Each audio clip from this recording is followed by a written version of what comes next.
Navel piercings are anatomy specific. It's something that we have the piercers take a look at once you're in the studio. They'll have you sit down, stand up, sometimes lay down, just to see the way that the tissue stretches and moves. Sometimes if you're not suited for a traditional navel piercing, you can do something like a floating navel. But sometimes people aren't suited for a navel piercing at all. It's likely to reject, scar. So that's something that we want to be straightforward and clear with. We have you do a couple different positions. You sit down, you stand up, kind of stretch out.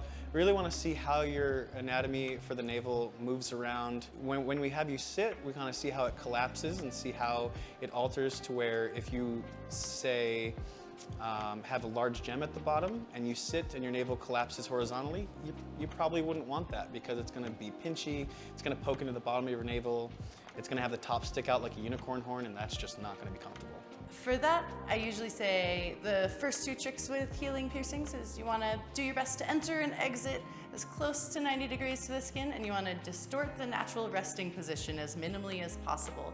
So because it's the middle of your folding, both of those things are hard to come by. I usually check for a nice little flat lip that doesn't change much shape when you're sitting, standing, and lying down, and making sure those surrounding walls aren't going to crush into it.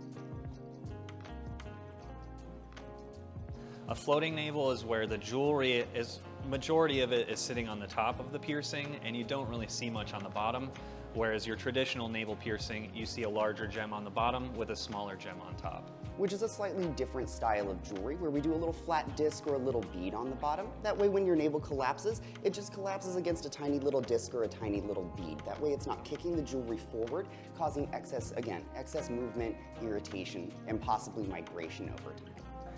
Lots of moving and jamming. It has way less to do with size and everything to do with shape.